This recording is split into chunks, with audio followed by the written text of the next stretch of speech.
crisp September dawn over the Blue Ridge foothills. My 43 rows of apple, pear, and cherry trees glowing gold. I'm fixing a busted irrigation line when gravel crunches. Police cruiser first, then a pearl-white Cadillac Escalade with HOA placard blazing.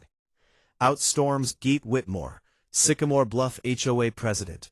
Arms crossed, face sour. She jabs a finger at my orchard. This eyesore breaks every rule. Shut it down today, or we'll bulldoze it. Officer, handle this. The cop shifts awkwardly, mumbling about a complaint. I wipe dirt off my hands, sip coffee, and grin. Geet, before you bulldoze my family's land, check the deed on your HOA clubhouse, the one built on my property. Her face goes ghost white. The cop's eyebrow shoots up. She sputters threats, clueless how screwed she is.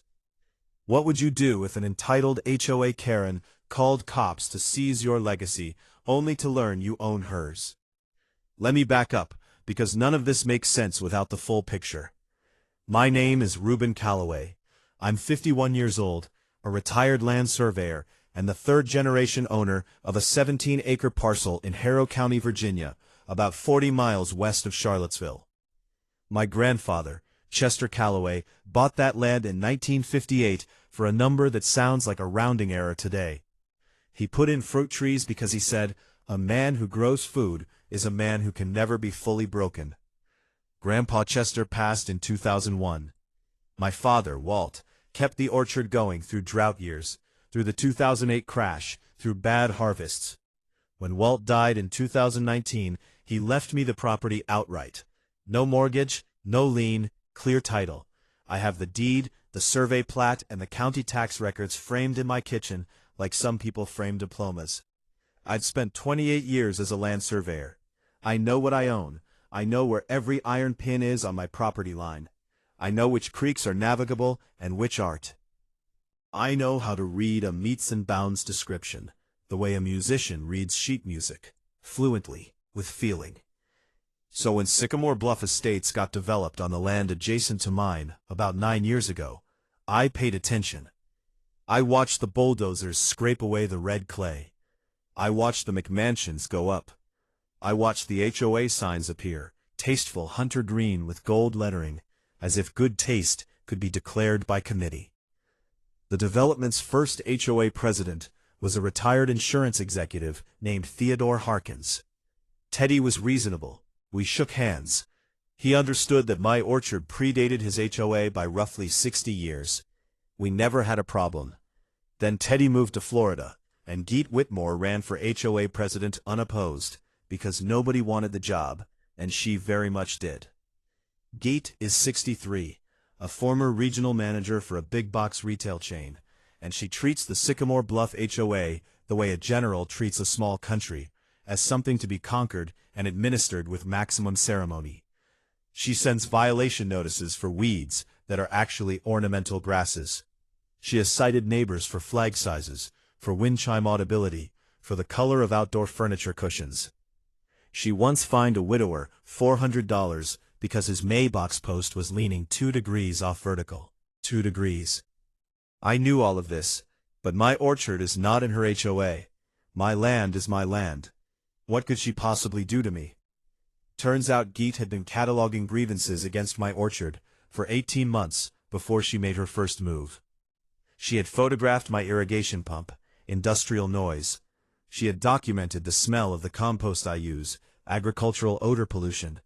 She had even submitted a formal petition to the county planning office, arguing that my orchard constituted an incompatible land use under a zoning amendment from 1997.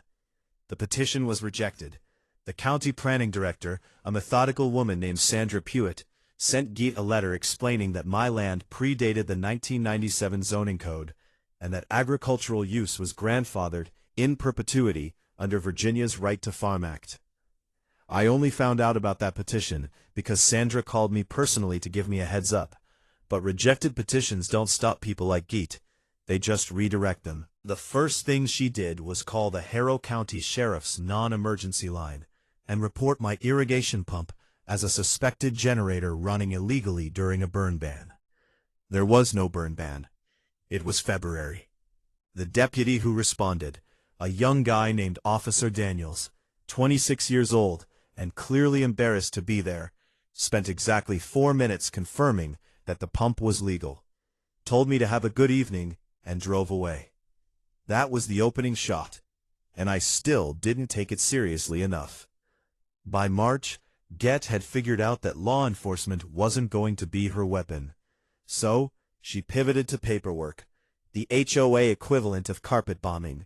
She began filing code complaints with the county directly. Not one or two, a stack of them, all at once, all targeting the same property, mine. Noise ordinance violations, signage violations. I had a hand-painted farm stand sign on my fence. A complaint about the height of my deer fencing. A complaint alleging that runoff from my irrigation was causing erosion on or near HOA common areas.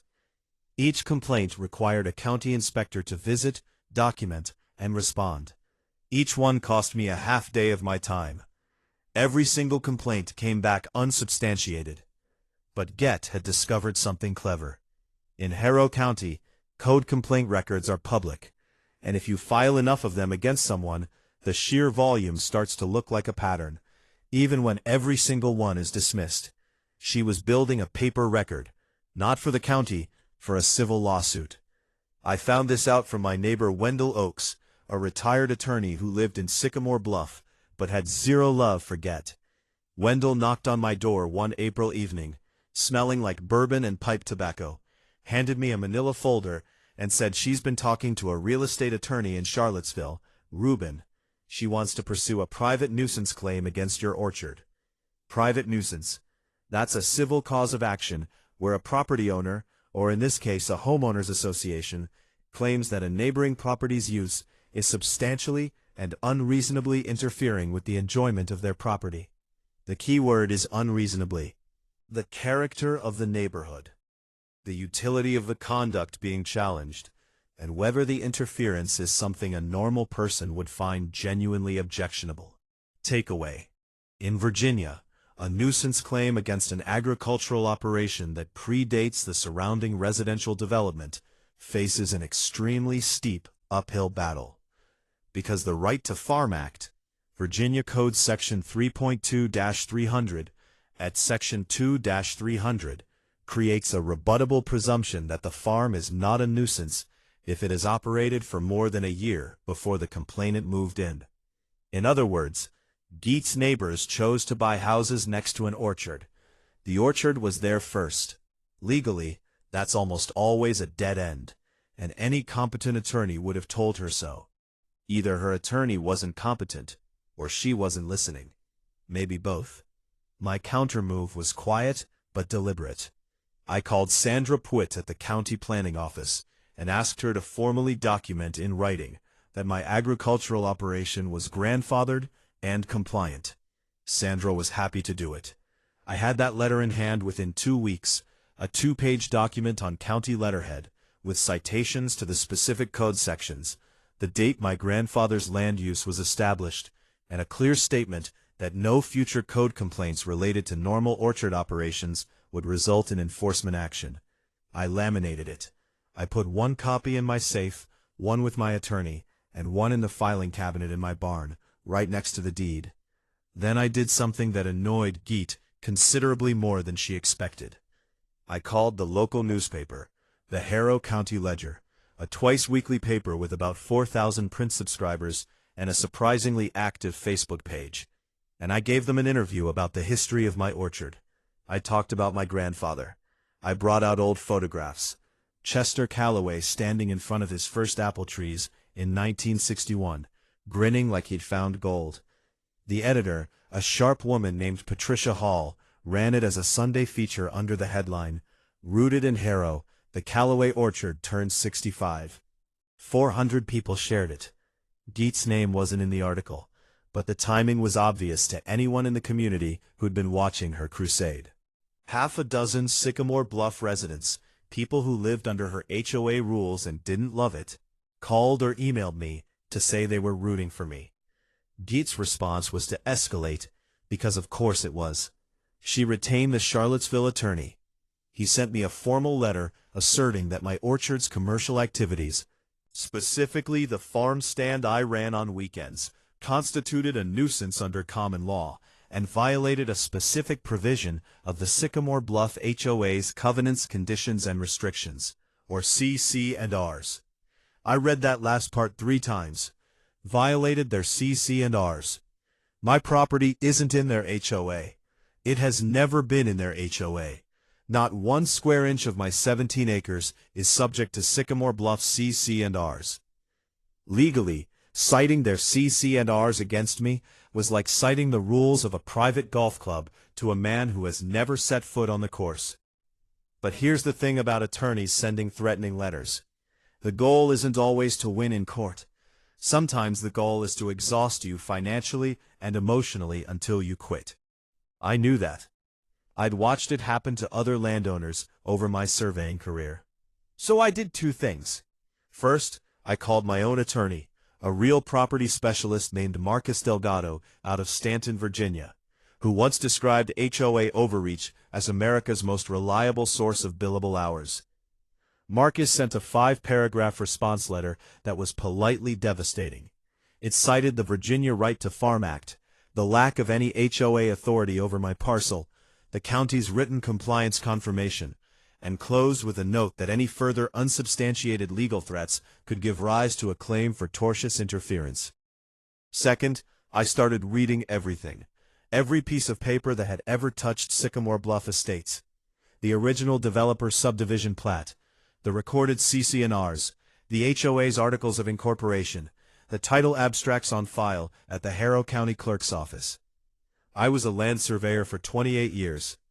Reading old land records is something I do the way other people do crossword puzzles, automatically, compulsively, a little too fast for comfort.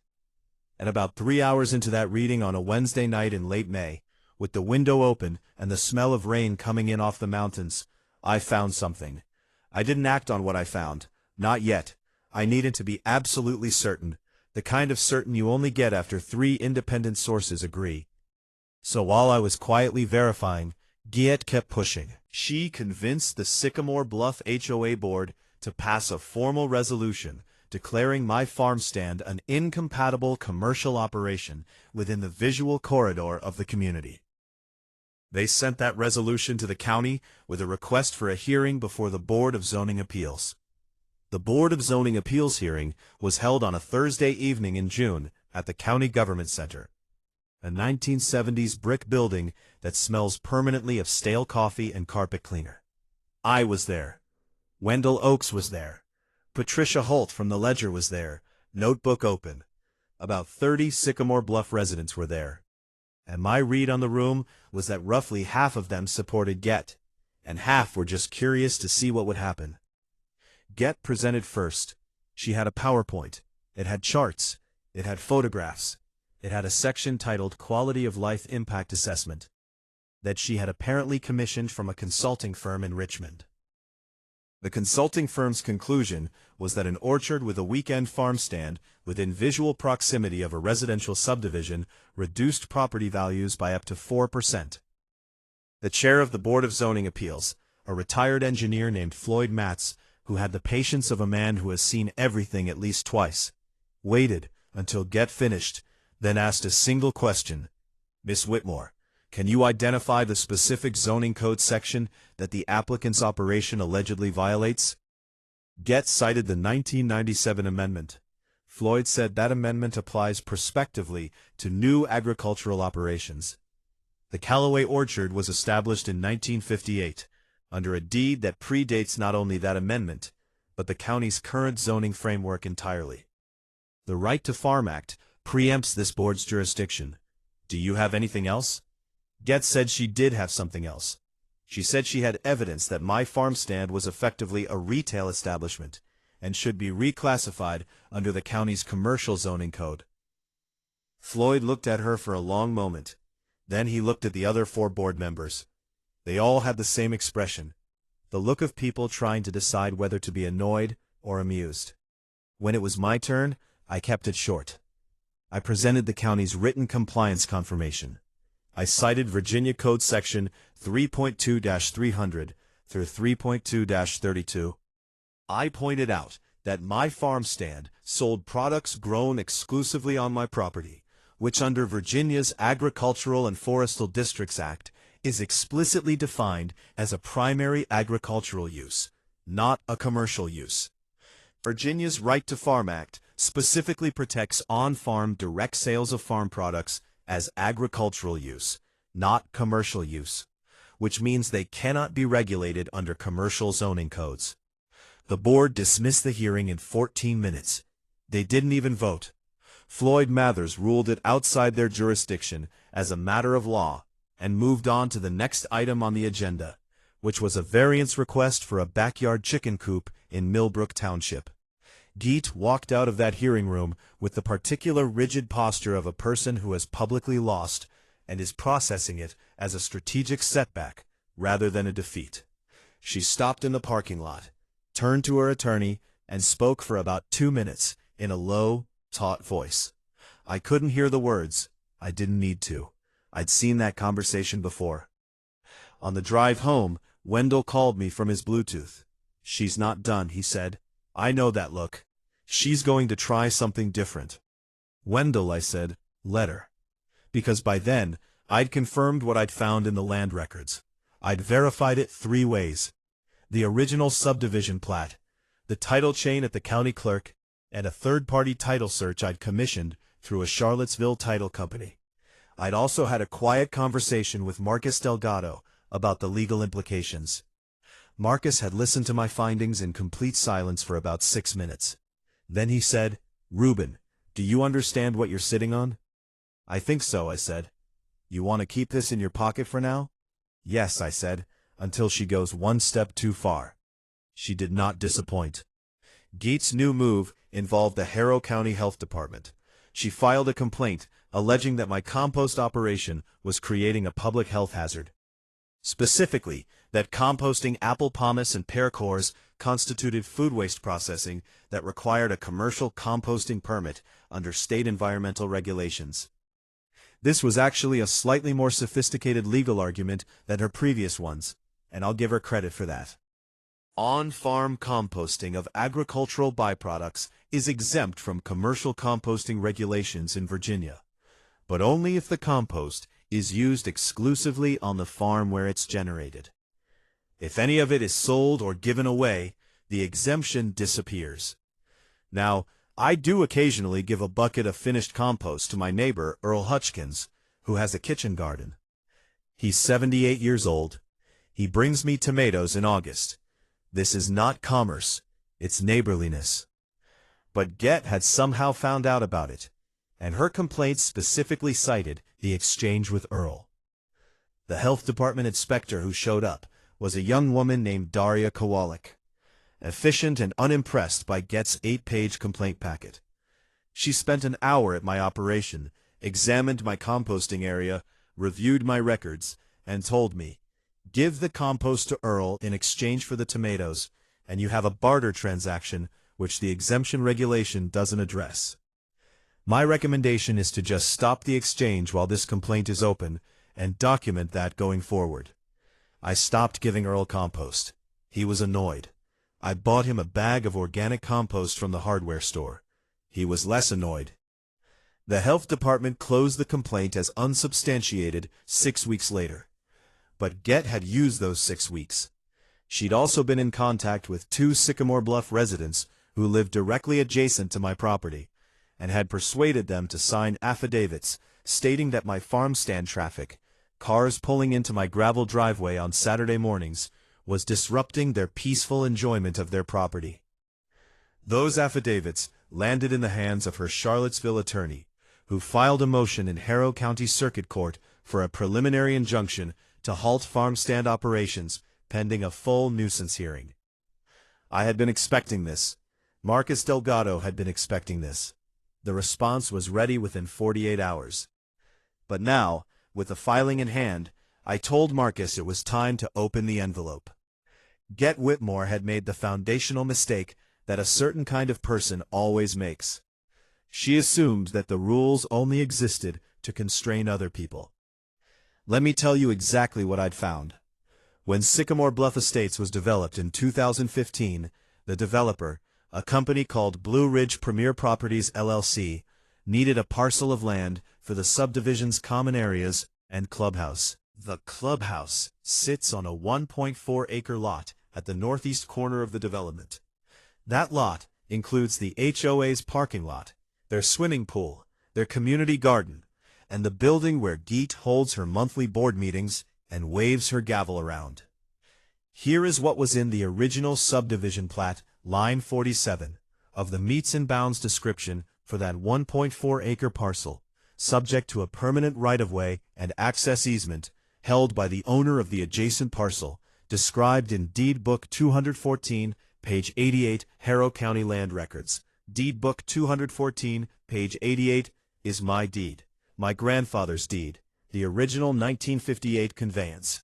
Grandpa Chester, it turned out, had negotiated a permanent access easement across what eventually became the HOA's parking lot. In 1958, as a condition of allowing a county road to be rerouted, the county road rerouting gave the county what it needed. Chester got a permanent, irrevocable easement, allowing the owner of his parcel, which is now me, to cross the northeast portion of that 1.4-acre lot at any time for any agricultural purpose. The easement never expired. It wasn't subject to the HOA CC and RS because it predated them by 57 years. It was attached to the land itself, what lawyers call an easement appurtenant, meaning it transferred with title every time the land changed hands. It transferred to my father. It transferred to me.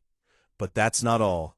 In 2014, when Blue Ridge Premier Properties was assembling the parcels it needed for Sycamore Bluff, it purchased that 1.4-acre lot from the estate of a man named Harold Ferris, who had owned a small machine shop on the property. The purchase price per the deed stamp was $312,000. What Blue Ridge Premier's title search had apparently missed, or, more troublingly, failed to disclose, was a lien recorded against that parcel in 2011. Harold Ferris had taken out a $47,000 business loan from a regional bank that had since been acquired and renamed. That loan had been paid down to $31,500 at the time of Harold's death. His estate had been in probate for 2 years, during which time nobody made payments. The bank had filed a lien on the property in 2012. In 2015, when Blue Ridge Premier transferred title to the newly formed Sycamore Bluff HOA as part of the Common Area Conveyance, the title was not clean. The $31,500 lien was still recorded against that parcel. The HOA had been holding title to their clubhouse property, their crown jewel, the building where Geet ran her FFTM, subject to a lien that nobody had ever cleared. Takeaway: a lien that isn't discharged at closing doesn't disappear. It runs with the land, meaning the new owner takes the property subject to the lien, regardless of whether they knew about it. This is not how real estate transactions are supposed to work. The title insurance company that handled the closing in 2015 had apparently issued a policy without catching the lien, which means the HOA had a potential title insurance claim worth $31,500, and the title company had some exposure. But more immediately relevant, a lien holder with a recorded lien against a property can, in certain circumstances, initiate foreclosure proceedings. The bank that held the lien had changed names twice through acquisitions, but liens don't die just because banks get absorbed. I spent 2 evenings tracking down who currently owned that debt obligation, and with the help of a commercial lender contact of Marcus Delgado's, we identified the successor institution, a community bank in Harrison-Enberg. Marcus contacted the bank. The lien was still on their books. It had been sitting there forgotten for 11 years accruing interest. The total obligation with interest was $44,200. I bought it for $32,000. Yes, I purchased the lien on the HOA's clubhouse property, not the property itself, just the legal right to enforce the debt obligation. Under Virginia law, a lien purchaser steps into the shoes of the original lien holder, which meant I now held a $44,200 lien against the 1.44-acre parcel that housed Sycamore Bluff HOA's clubhouse, pool, and parking lot. I was not planning to foreclose on the HOA's clubhouse. I am not a monster, but I was planning to disclose this at precisely the right moment. Meanwhile, the court battle was pending. Marcus had filed our response to the injunction motion, which was a masterwork of controlled aggression. He cited the Right to Farm Act, the county's compliance letter, the Board of Zoning Appeals ruling, and then added a counterclaim for abuse of process, arguing that Get's pattern of filing bad faith complaints constituted a deliberate campaign to interfere with my lawful agricultural operation. And then, for good measure, Marcus noted in a single, almost casual paragraph at the end of the counterclaim that our client had recently acquired a recorded lien interest in certain real property owned by the Sycamore Bluff HOA, and reserved all rights with respect to that interest. The settlement conference was held in Marcus Delgado's office in Stunton, second floor of a Victorian on Beverly Street that always smells like wood polish and old paper, with a view of the Shenandoah Valley Mountains on clear days. Get's attorney, his name was Preston Yarborough, a soft-spoken man in his 50s, who had the look of someone who'd been handed a case he didn't entirely believe in, came alone. Get had wanted to come. Marcus had specified in writing that the conference was attorney-only. She'd pushed back. Marcus had been firm. She'd called me personally to argue about it, which told me she was rattled. I sat in the adjacent conference room with the door cracked. Marcus handled the conversation.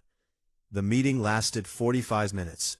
Yarborough opened by offering to drop the injunction motion in exchange for my agreement to limit farm stand operating hours and install a privacy fence along the common property line. Marcus declined. Yarborough offered to drop the injunction and the nuisance claim entirely if I agreed not to pursue the abuse of process counterclaim. Marcus said we'd need something more. Yarborough asked what we had in mind. Marcus laid it out. First, all legal proceedings against my orchard, including any future complaints or filings arising from the same set of facts, terminated with prejudice. Second, a formal written acknowledgement from the HOA that my operation is compliant and that they have no authority over my property. Third, the lien on the clubhouse parcel. Yarborough went quiet. Then, you're going to foreclose on a community swimming pool over a farm stand dispute? Marcus said, we have no present intention of foreclosing. We have every present intention of retaining that lien interest indefinitely, unless and until we reach a comprehensive resolution. A lien on the HOA's common area property affects their ability to refinance, affects their property insurance, and if we choose, could complicate their annual budget approval process, since a responsible HOA board would be obligated to disclose a recorded lien to its members. There was a long pause. From my position in the adjacent room, I could hear Yarborough shifting in his chair. "What does resolving the lien look like?" he asked. Marcus said the lien would be discharged in full, meaning the HOA would need to pay the $44,200 principal plus interest. Or, we would negotiate a structured resolution that also addressed my attorney's fees in defending against 2 years of bad faith actions. Yarborough said he needed to consult his client. The meeting ended, and that's when the story took its final turn, because Yarborough apparently called Geet and explained in detail what a recorded lien against common area property meant for the HOA, including the part where as HOA president, she had a fiduciary duty to disclose material encumbrances on HOA property to the full membership. She hadn't. Which means that within 48 hours of the settlement conference, 18 Sycamore Bluff homeowners knew that their HOA president had spent 2 years in a legal war against their orchard neighbor, had racked up significant legal fees, and had somehow failed to notice that their clubhouse sat subject to a lien that a retired land surveyor down the road had just purchased. The calls and emails I received in those 48 hours were, I'll be honest, extremely satisfying to read. Here's the thing about leverage. It only works if you're willing to use it, but wise if you deploy it without cruelty. I didn't want Geet financially destroyed. I didn't want 47 families in Sycamore Bluff unable to use their pool because of a title defect. That was never the goal. The goal was to make the aggression stop permanently, and to do it in a way that left the community intact and me free to run my orchard in peace. So Marcus and I spent a week building a comprehensive resolution framework. And when I say building, I mean we sat at his conference table with maps, title documents, the lien paperwork, the Virginia Code open on a laptop, and about $11 worth of cold brew coffee, working through every contingency like engineers stress testing a bridge. The framework had 4 parts. Part 1 was the lien resolution. The HOA's own title insurance policy, the one issued in 2015, almost certainly covered the undisclosed lien.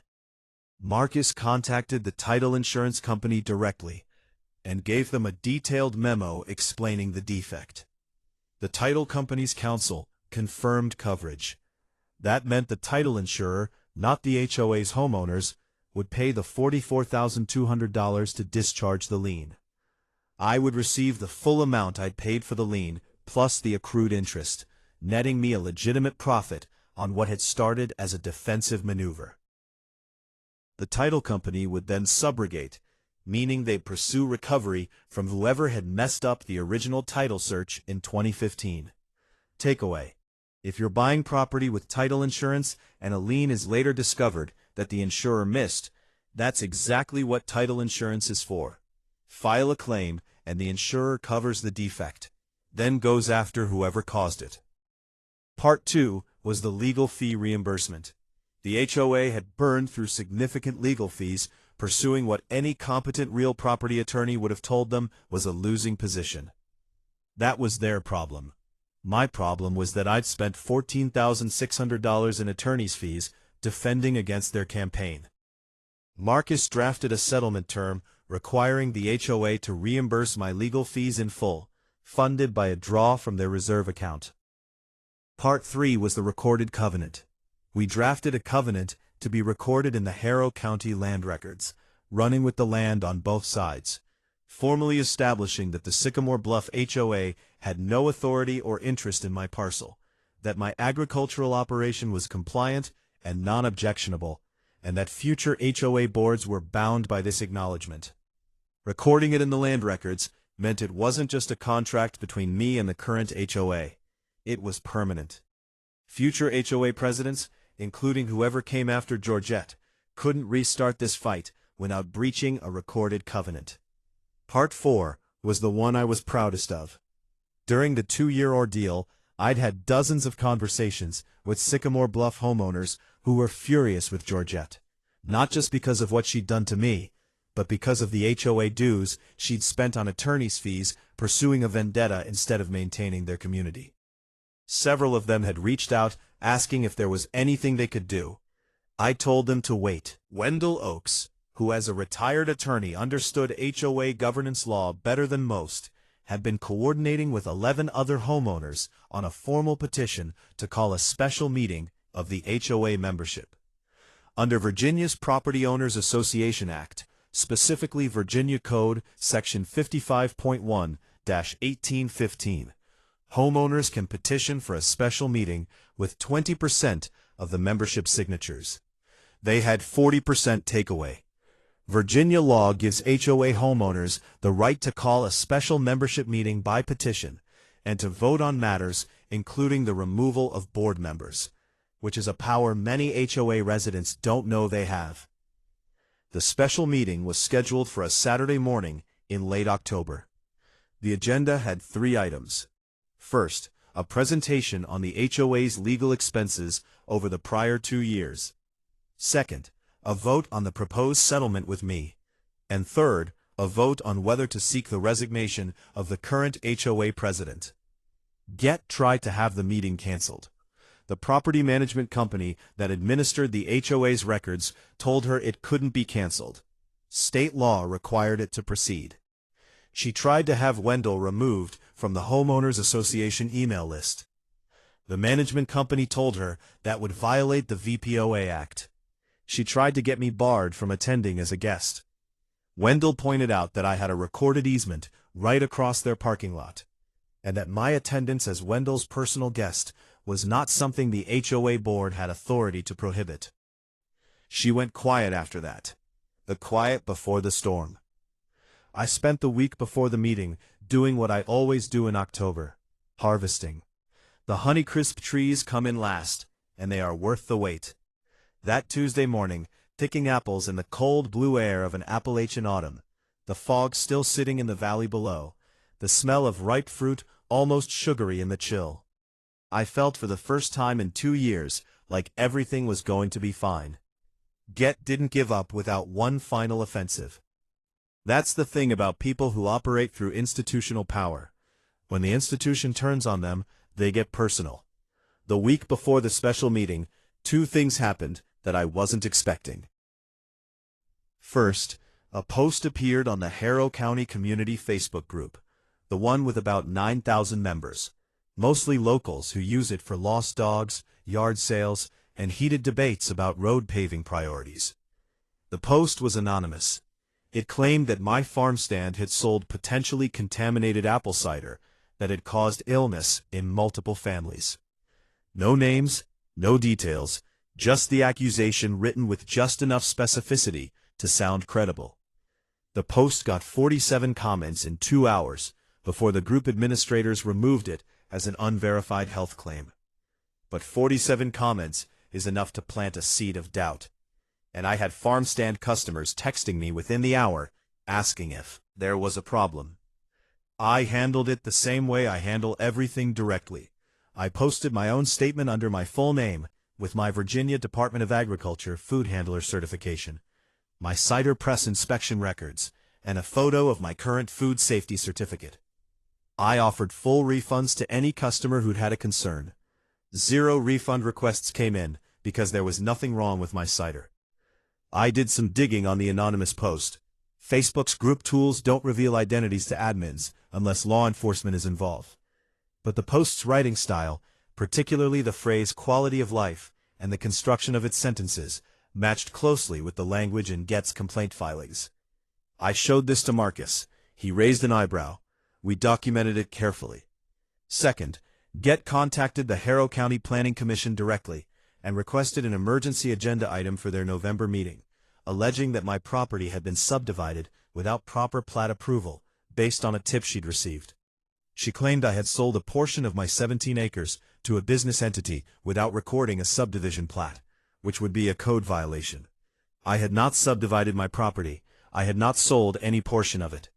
What I had done 2 years earlier was create a single-member LLC to hold my farm stand's business operations. A completely standard liability protection measure that any business attorney would recommend. The LLC owned the business. I own the land. These are legally distinct, which is the whole point of an LLC. But here's the thing.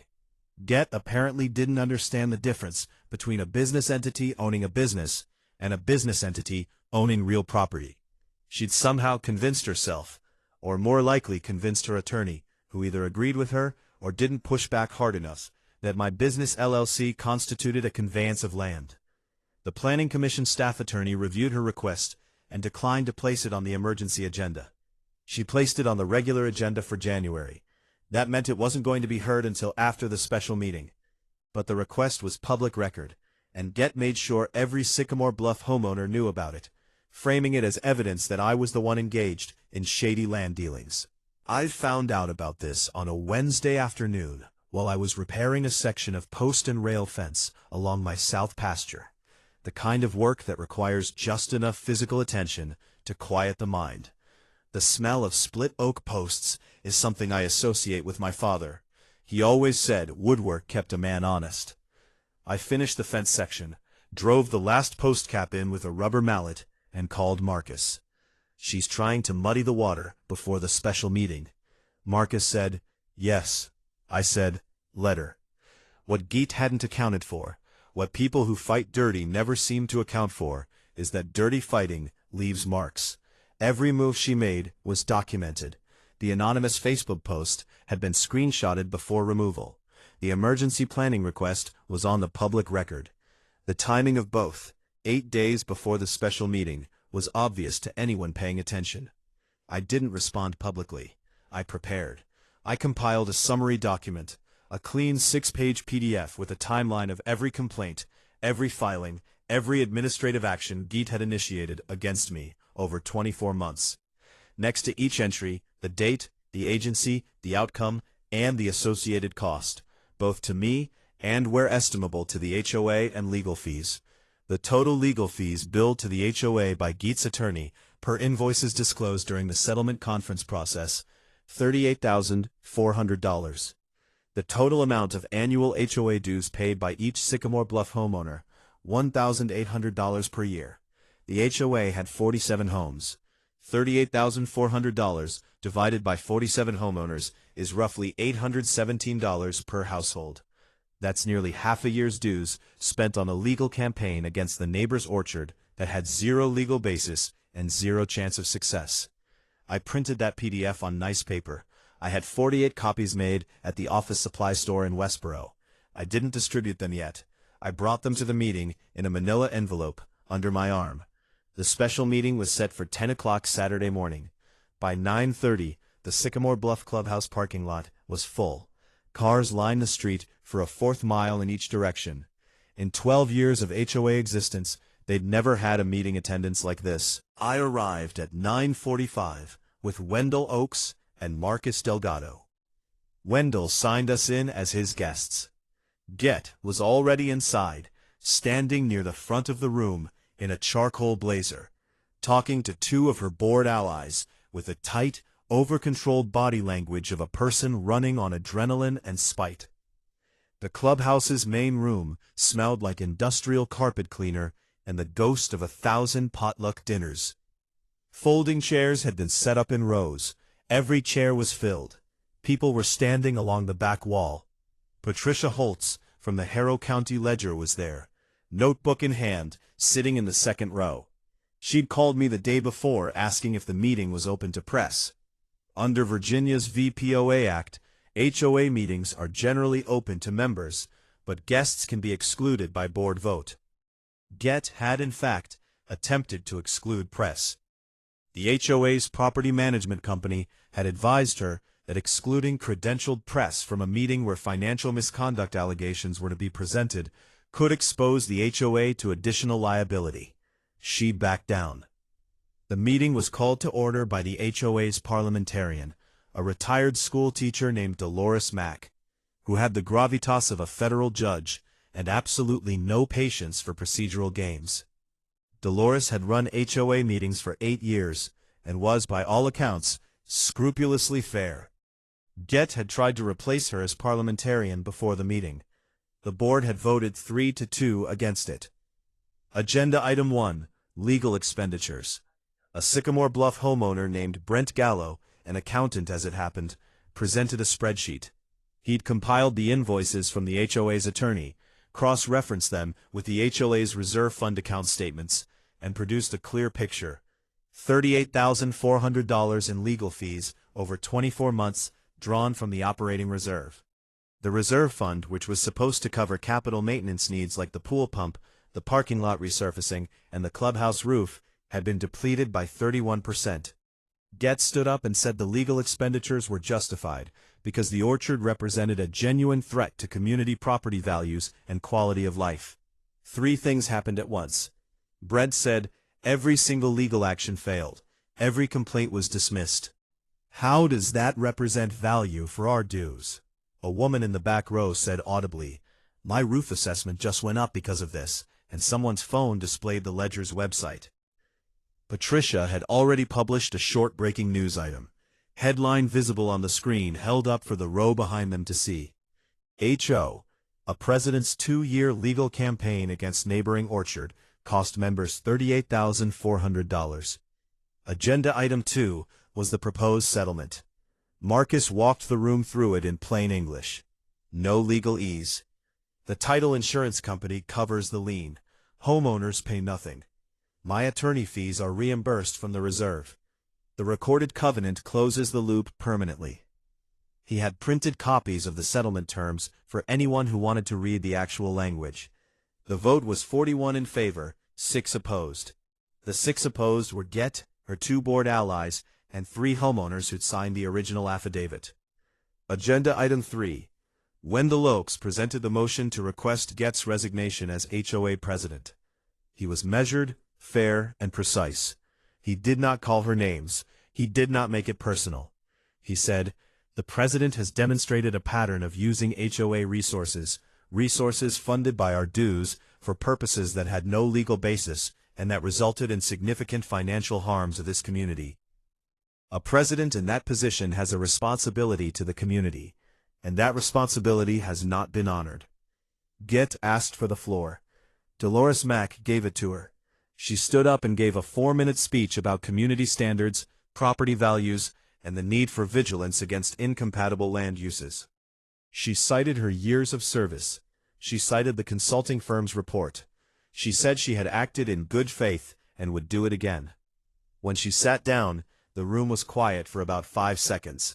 Then a homeowner in the 4th row, a retired firefighter named Dale Bunce, who I recognized from his brief wave at my farm stand the previous August, raised his hand and said, "With respect, ma'am, you spent my money attacking a man's apple trees. I think that's all we need to know."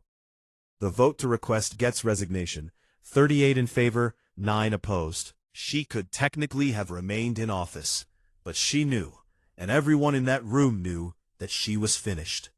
After the vote was announced and the room absorbed it, Geet sat very still for a moment. The clubhouse had gone from heated energy to a kind of suspended quiet, the kind that follows a gavel strike in a courtroom. Patricia Hall was writing fast. 2 homeowners near the back were already on their phones. Then I stood up. Dolores Mack looked at me. I said, "I'd like to address the membership if that's permissible." She checked with the parliamentarian's rule book, a physical binder she'd carried under her arm all morning, and confirmed that as a guest of a member, I could speak during the open comment period. I walked to the front of the room. The walk was about 30 feet. It felt much shorter. I set the manila envelope on the podium and looked out at 47 households worth of people, most of whom I'd never formally met, a few of whom I recognized from the farm stand, all of whom were looking at me with the focused attention you give someone when you're genuinely uncertain what they're going to say. I said, "I want to start by saying that I don't have any hard feelings toward this community. Sycamore Bluff was built on land adjacent to mine, and most of you had nothing to do with what happened over the last 2 years. You were dues-paying members of an organization whose leadership made some decisions without your knowledge or consent. That's not your fault." I heard a few people exhale. I said, "I also want to be clear about something. I'm not here to take anyone's clubhouse. I'm not here to foreclose on anyone's pool. I never was. The lien I purchased was a legal tool, a response to a situation where I felt I had no other options. Now that we have a resolution, that lien is going to be discharged cleanly by the title insurance company, and this community will have clear title to this property. I recommend you confirm that in writing with your property management company within 30 days. Then, I took the PDF copies out of the manila envelope and asked 2 of Wendell's allies to pass them down the rows. 6 pages, clean layout, timeline of every complaint, every filing, every dismissal, every legal fee. "This is for your records," I said, "not as a weapon, as documentation. Because the next time someone seeks to lead this HOA, and the time after that, you deserve to know what this kind of leadership costs." I looked at Geet when I said that. She was looking at the table in front of her. I said one more thing, and this was the part I'd thought about the most. My grandfather planted his first apple tree on this land in 1958. He believed that growing food was a form of dignity, that a person who grows something is making an argument for their place in the world. I inherited that belief. I hope this community will let it stand. I walked back to my seat. The room was quiet for another 2 seconds. Then Dale Bunce started clapping, and the rest of the room followed, and it was loud enough that I could feel it in my chest. Patricia Holt's full story ran in the Ledger the following Wednesday. The headline was, "Orchard Owner Discovers HOA's Clubhouse Has a Lien Problem, and How He Used It to End a 2-Year Dispute." It ran above the fold. It was also picked up by the Charlottesville Daily Progress and shared around 6,000 times on social media over the following week. Geet Whitmore submitted her resignation as HOA president 11 days after the special meeting. Her letter, per the property management company's disclosure to members, cited personal circumstances and a desire to allow new leadership to take the community in a fresh direction. Her attorney, Preston Yarborough, sent Marcus a final letter confirming the settlement agreement was fully executed. His tone, Marcus told me, was that of a man who was genuinely glad to be done with the case. The title insurance payout cleared in 6 weeks. I received $47,800, my $32,000 purchase price, plus the accrued interest, and a small additional payment under the settlement terms covering my legal fees. I want to be clear about the money because I know what you're thinking. I didn't do this for the money. But I'm not going to pretend that recovering $14,600 in legal fees and making a legitimate return on a defensive investment felt bad. It felt exactly as good as it should. The mic drop moment, if you want to call it that, wasn't the vote. It wasn't even the speech. It was later that afternoon after the meeting when I was walking back to my truck through the Sycamore Bluff parking lot. The 1.4-acre parcel that my grandfather's 1958 easement crosses. And I realized I'd been walking across this ground my whole life. My grandfather walked it before I was born, and no HOA resolution, no matter how many PowerPoints it had, was ever going to change that. That's the thing about land, it has a longer memory than any of us. It's been 8 months now, and the orchard has never looked better. The new HOA president is a soft-spoken civil engineer named Bernard Cho, who ran on a platform of fiduciary responsibility and minding our own business. He won 42-5. His first act as president was to hire a proper HOA attorney to conduct a full title review of all common area parcels, something that remarkably had never been done. 2 additional minor title defects were found and corrected through the title insurance policy. Wendell Oakes joined the HOA board as treasurer. He has been an exceptional treasurer. He sends me updates occasionally. The reserve fund is recovering. My farm stand, the eyesore, the nuisance, the source of all that community disruption, has had its best year on record. I added a Saturday morning pick-your-own program in September that drew families from as far as Charlottesville and Stunton. Cars lined up on the county road. The cider press ran from 7 in the morning until we ran out of apples. The smell of fresh-pressed cider on a cold mountain morning is one of the best smells in the world, and I'm going to put that on the record. Earl Hutchkins got his compost back. He brought me 6 pounds of heirloom tomatoes in August. We're even. The financial settlement gave me the ability to do something I'd been thinking about for a long time. I worked with the Harrow County Community Foundation to establish the Chester Calloway Agricultural Scholarship, a $1,500 annual scholarship for a Harrow County high school senior pursuing studies in agriculture, horticulture, environmental science, or land management. The first recipient was a 17-year-old named Jade Okafor from the Western District, who wants to study sustainable agriculture at Virginia Tech. I met her at the county fair in October. She had strong handshake and 3 questions about orchard drainage systems. She's going to be extraordinary. Additionally, I donated a 1/4-acre strip along my north fence line with a conservation easement to the Harrow Land Trust, permanently protecting that corridor from development and providing a native habitat buffer for the watershed. The easement was recorded in December. It's now permanent, just like my grandfather's access easement, just like the rights I fought to keep. I also started hosting what I'm calling the Callaway Orchard Heritage Festival. 1 weekend each October, free admission, with demonstrations of traditional apple pressing, grafting, and orchard management. Last year we had 200 people show up. A dozen Sycamore Bluff homeowners came. Dale Bunce brought his grandkids. Bernard Cho stayed for 3 hours and helped sort apples. Geet Whitmore listed her Sycamore Bluff home in January. I don't know where she moved. Here's what I want you to take away from this. Beyond the satisfaction of watching petty authority face consequences, and yes, that satisfaction is valid, enjoy it. Know what you own, read your deed, read the title history. If you own property, request a copy of the recorded plat from your county clerk's office. For most people, it's a $5 fee and takes about 20 minutes. You may find rights you didn't know you had. You may find encumbrances on neighboring properties that affect you. Land records are public. They're free or nearly free to access.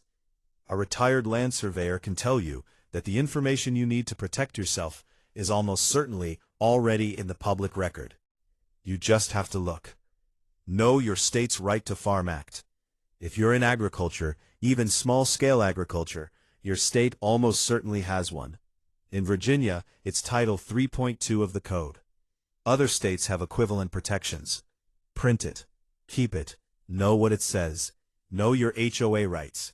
If you're a homeowner in an HOA, look up your state's Property Owners Association Act or equivalent. You have rights to meeting minutes, financial records, and the ability to call a special meeting by petition. Most HOA members don't know this. Get was counting on that ignorance. Don't give anyone that advantage. Grandpa Chester planted apple trees because he believed a man who grows food can't be broken. I believe he was right, and I believe the same thing about knowledge. The kind of knowledge that's sitting in a county clerk's office right now, available to anyone willing to drive over and ask for it. Don't let anyone tell you the ground you're standing on isn't worth fighting for.